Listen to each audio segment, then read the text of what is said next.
And so what I tend to do is I have these negative thoughts, and throughout my day, I push them to the side. I push them away. I push them away. I push them away. And so the moment I wake up, I haven't built any barriers yet. So what happens? They come flooding back into my mind. First thing in the morning. Does anyone have a morning routine to start the day? I get bombarded with negative thoughts. The moment I wake up, I get bombarded with negative thoughts. Does anyone have a morning routine to start the day off? What we're going to talk about is what to do if you wake up in the morning and you're bombarded with negative thoughts. So the first thing to understand is that early morning awakening and a very, very high amount of negative thoughts first thing in the morning is one of the most specific signs for a mood disorder and especially a depressive episode.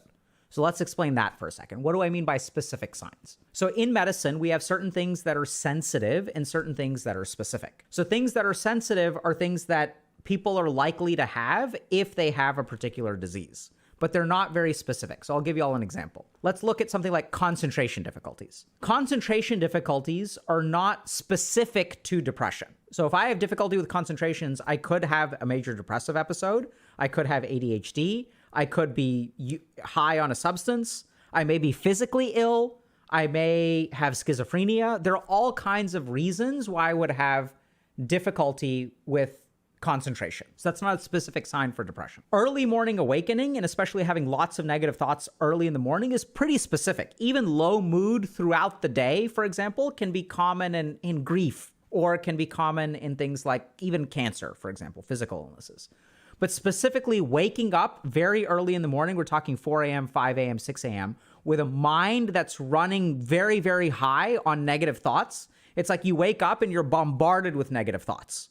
Can actually be a specific sign of depression. So when I'm evaluating patients for depression, one of the things that I'll ask them is like, okay, so you're feeling sad and down about yourself and things like that. What time of the day do you feel that? And the more they feel it kind of first thing in the morning, and especially if they wake up at 5 a.m., that makes me really concerned about a clinical illness. So if you fall into that camp, I'd highly recommend that you get clinically evaluated. That being said, there are a lot of people who wake up first thing in the morning with a lot of negative thoughts. Now, that doesn't necessarily mean that you have a clinical illness.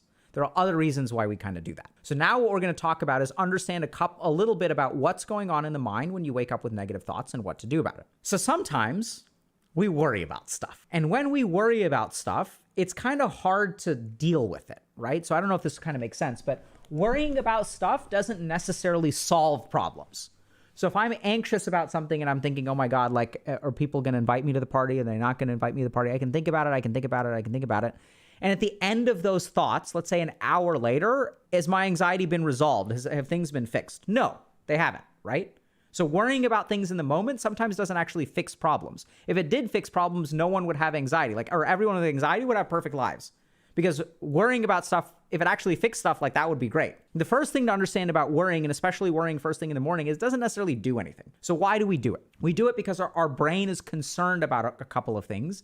It's warning us about a couple of things, or sometimes we have negative self-attitude, so we're thinking negative things about ourselves. And then normally what happens, or not normally, but what happens nowadays is when we start to have negative thoughts, we tend to distract ourselves from them. So since thinking about them doesn't actually solve the problem, what we end up doing is distracting ourselves. This has become easier and easier with the availability of technology. So once I start browsing social media, I can distract myself from my negative thoughts. I can watch something. I can play something. I can do all kinds of different stuff to distract myself from these negative thoughts.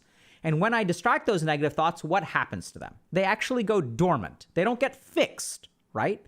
So if I lack self-esteem, or I'm worried that people aren't going to invite me to a party, and I spend 4 hours playing a particular video game, at the end of those 4 hours, those thoughts come back. And so then what happens if we think about our days become filled with distraction. So now I'm going to play games for 4 hours. I stop for a second, the negative thoughts come back, and now I need to do something else. So I distract myself in another way. I distract myself in another way. Sometimes I distract myself with work. Sometimes I distract myself. I even will socialize, right? So even if I feel like I'm going to be alone for the rest of my life and I have a group of buddies and we're all going to go out drinking tonight, I can go do some fun stuff, but I never deal with the problem. And so what I tend to do is I have these negative thoughts, and throughout my day, I push them to the side. I push them away. I push them away. I push them away. And so the moment I wake up, I haven't built any barriers yet. So what happens? They come flooding back into my mind first thing in the morning. So how do we deal with this? What should we not do and what should we do? So the first thing to not do if you wake up with negative thoughts in the morning is use any kind of technology. So it's so easy because tech is so good at this stuff. Suppression of our amygdala and our limbic system, which is our emotional circuitry, our fear center. So social media, memes, video games, Reddit, whatever. If I watch some kind of technology or engage in some kind of technology, it'll suppress my emotional circuitry. The worst thing about a lot of social media is that even if it suppresses your circuitry in the short term, over the long term, it actually worsens your mental health. So there's been studies that show that the more time you spend on social media, things like Facebook or Instagram or Reddit or whatever, the worse your mental health becomes over time. And that taking a break or reducing your social media or technology usage improves mental health over time. Now, the challenge, though, is that's over time, right? I'd put it to you this way. Let's say that there's even data that shows that, for example, having 2 drinks a week, 2 alcoholic beverages a week, correlates with improvements in mental health. And some people are really confused by that. They're like, how can drinking help with your mental health? And it turns out there's a confounding variable. What kind of person drinks 2 drinks a week? What is the setting in which you have 2 drinks a week? It's almost always social. So once a week, I'm going to go meet up with a friend. I know my limit, so I'm going to have like 2 beers with dinner. We're going to hang out for a while, and then we're going to go our separate ways. I'm going to go to bed on time. It's not like we're out there getting hammered. So 2 drinks a week actually correlates with social activity, and that's what's responsible for the improvement in mental health. And if we go to 10 drinks a week, 12 drinks a week, 15 drinks a week, then our mental health gets worse and worse and worse.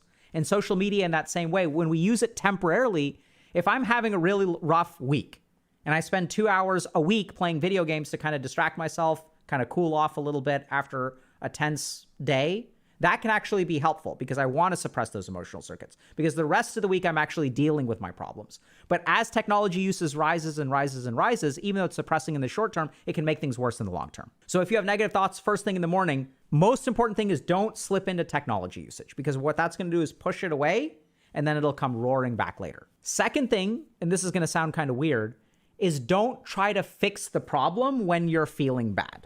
And y'all may be kind of confused by that. You're like, what do you mean when am I supposed to fix the problem? So let's understand this. This is really important. So let's say I've got negative thoughts. And I wake up first thing in the morning. And here are my 4 negative thoughts. And so what we can do in the mind is we can engage with negative thoughts, right? So let's say let me just try to find something, like an example. So let's say that I wake up in the morning and I think to myself, no one really cares about me. Okay, so that's this thought. And then what I do is I start thinking, okay, no one really cares about me. And then I start thinking about it, or I'm feeling really lonely. Let's say I'm feeling lonely, okay? And I start thinking about this thought of loneliness. And then I think, okay, if I'm feeling lonely, why don't I go and socialize? Let me call up a friend of mine. But if you're in a negative frame of thought, if this is the mindset that you're in, when you think about solutions, what does your mind actually say? Oh, people don't want to invite you, right? And you're like, and so even though you can try to solve the problem, it's kind of like the more you engage with your negative thoughts and you start arguing with yourself and the negative thoughts grow and grow and grow. And then let's say you fight that thought for a little while and you're like, oh no, I don't want to trust that. People really do love me. Let me text someone. So you text someone first thing in the morning. Hey, you want to hang out this weekend at 9 a.m.? And then they don't respond in 15 minutes. Then how do you feel? They don't care about me. Does this make sense? So oftentimes what we'll discover is that when you have negative thoughts first thing in the morning and you engage with them, these thoughts, the more you engage with them, the more they actually start to spiral. And then you're kind of stuck in this negative thought loop where you're spiraling in negativity. And this is the key thing to understand. So when you wake up in the morning and you have negative thoughts, you want to fix them. But I don't know if this kind of makes sense, but in that frame of mind, you can't effectively fix them. If that worked, we wouldn't be in this problem in the first place. In fact, engaging with those negative thoughts and trying to fix them in that moment actually makes things worse. Because you wake up and you think through that stuff, you think. And the more time you spend thinking, the worse that you feel. Until eventually what happens is you hit this state of cognitive exhaustion where you're like, and you get out of bed and you go grab your phone and then you distract yourself. You push all the negative thoughts, you push them to the side. And now we're going to focus on this stuff in the middle. Okay, there we go. We're going to focus on the stuff in the middle with distraction. And then the second the distraction thought stops, the thoughts are going to come rushing back. So oddly enough, don't try to fix things. That's the second thing to be careful about. Third thing is avoid substances. So this kind of goes back to this distracting thing and is almost in the same vein as avoiding technology, but be careful about things like getting high first thing in the morning and like getting high when you're feeling bad and like drinking and stuff like that, because it's going to just create more problems down the line, especially because substances are more likely to put you into a negative frame of mind where you can actually spiral. So then the question is, okay, if I shouldn't use technology, don't try to fix the problem, and don't use substances, what should I do? First thing you should do is go for a walk. So this is key. When we're in this frame of mind where we've got some weird thoughts, the right move is to not engage with them and let them spiral. But what we actually want to do instead is kind of let them fizzle out. So we don't want to distract ourselves by pushing them to the side. But when we go for a walk, or there are other things that you can do. So what I would say is go for a walk or clean something. There's this weird effect when we clean things or when we go for a walk, is that like the thoughts we're not really pushing them away. We're sort of letting them be there, but we're not engaging with them. And I don't know if y'all have experienced this, but like when you clean stuff and when you go for a walk, your mind will start to wander. So what sort of happens is the energy in the mind starts to kind of like dissipate. You start just naturally thinking about like other stuff. So now you've got 2 thoughts left that are bad, but then you start thinking about other things, right? And then you've got like 2 kind of neutral thoughts. And then as you keep walking, what's going to happen is you're going to get 1 bad thought and then a couple good ones. And then eventually that bad thought will go away. And then you're just kind of like thinking about, okay, what do I need to do today? And the key thing there is that in this moment, you haven't engaged with the thoughts. You can kind of think through them a little bit. You're not going to try to solve them. You're just going to let you're going to let them kind of like, it's almost like, I don't know if y'all have seen like a dog shaking off water after it's been in the rain or whatever, but like that's kind of what we're doing in our mind anytime we clean or anytime we go for a walk. The third thing to do with negative thoughts, assign a time to deal with them. So remember we said we don't want to fix them now, but sometimes we have to address them. But what we want to do is approach them from a clear head and methodically. So this is like literally what happens in therapy. So what's really cool about therapy, and I've seen this change a lot, is that sometimes I'll notice a shift in my patients where they learn that they can take their negative thoughts. They've got a box over here.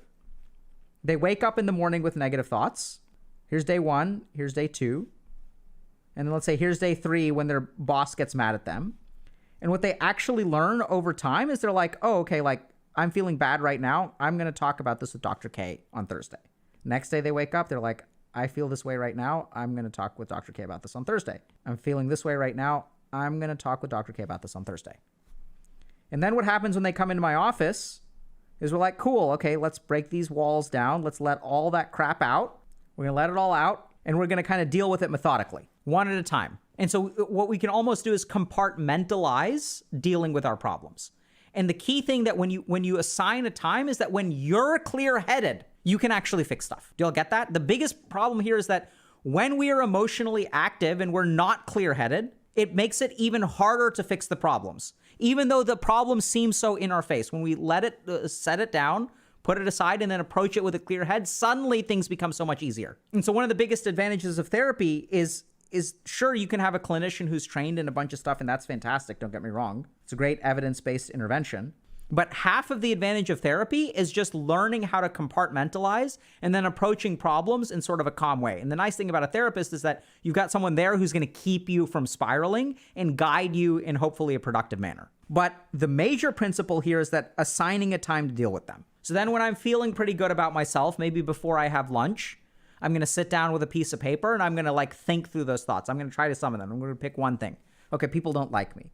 Okay, and then let me try to socialize. Okay, let me send a text. And then even in that moment, you're going to kind of acknowledge for a moment that, okay, like if I send a text, they may not get back to me right away. That's okay. Do I need to find? And then when they don't respond, if you're kind of really in a clear frame of mind, do I need different friends? Instead of it suddenly being, if they don't respond to you, it's not a shortcoming of you. It could be a shortcoming of them.